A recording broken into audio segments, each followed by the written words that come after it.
Сәлеметсіздер ме оқушылар? Бүгін мен сіздерге 9 сынып білім алушыларының қорытынды аттестация есептерін шығаратын боламын. Ең бірінші қараңыздар, бізде формула бар. Егер де жоғары жағына жазып қойын, аның n дәрежесі көбейтілген аның m дәрежесі болатын болса, көбейтінді болатын болса, аның n-ға m-ді қосамыз. Яғни аның 3 дәрежесі қосылған 4 тең болады аның 7 дәрежесі болады екен. Келесі аның мысалы m сыртында, жақшаның сыртында n дәрежесі болатын болса, онда олар бір-біріне көбейтіледі екен. Яғни қараңыздар, аның 7 дәрежесі сыртында 2 ғой. Яғни 7-ге 2-ні көбейтем, сонда аның 14 дәрежесі болады екен. Сонда бізде В жауабы дұрыс. Келесі иррационалдықтан құтылу үшін түйіндесіне алымында бөлімінде көбейтеді екенмін. Онда қараңыздар, 5 түбірасындағы 15 мына жерде алымында, ал бөлімінде қараңыздар, түбірасындағы аны түбірасындағы аға көбейтетін болсам, онда бізде былай болады ғой, түбірасындағы аның квадраты болады да, квадраты мен түбір жойылып кетеді, сонда жай ғана а қалады. Яғни мына жерде мына түбірасындағы 15-ті түбірасындағы 15-ке көбейтсем, жай ғана 15 қалады екен. Мұнда 5 қой, 5 пенен 15 екеуі қысқарады да, сонда жоғары жағында бізде түбірасындағы 15 болады, ал төмен жағында 3 болады екен. С жауабы. Келесі пидің орнына мен 180-ді көбейтіп, 7-ге 180-ді көбейтіп 15-ке бөледі екен, сонда менде 84 деген жауап шығады екен.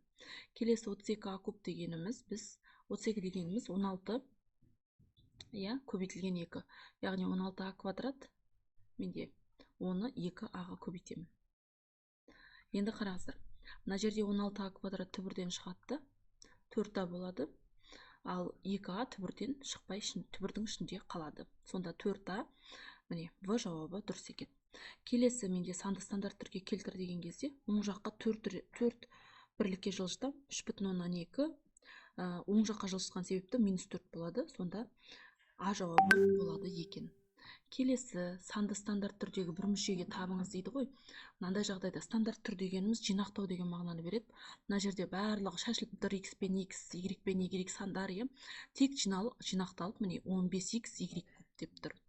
Келесі жетіншісі көп мүшені көбейткіштерге жіктеңіз. Яғни қысқаша көбейту формуласы. Қысқаша көбейту формуласы бойынша кубтың формуласы ғой. Сол кезде бізде былай шығаруға болады екен. С куб азайтылған 4-тің кубы деп, міне. Енді осыны ары қарай жақшаға жіктеген кезде біріншісінде с минус 4 болады ғой. Бізде бірінші аның орнында с тұр, ал в-ның орнында 4 деген сан тұр. Келесі екінші жақшаға жіктеген кезде с квадрат қосылған 4с қосылған 16 деген жауап шығады екен. Онда бізде Д жауабы дұрыс болады екен. Келесі 8 айнымалының мүмкін мәндер жиынын тап деген кезде y плюс 3 тең емес 0-ге деп алам. Себебі 0-ге тең болып кетсе, есептің жауабы шықпайтын білесіздер. Y тең емес минус 3-ке. Сонда бізде А жауабы дұрыс болады екен. Келесі арифметикалық прогрессияның бірінші мүшесі 3-ке тең, А1 тең 3-ке, ал Д тең болады 4-ке.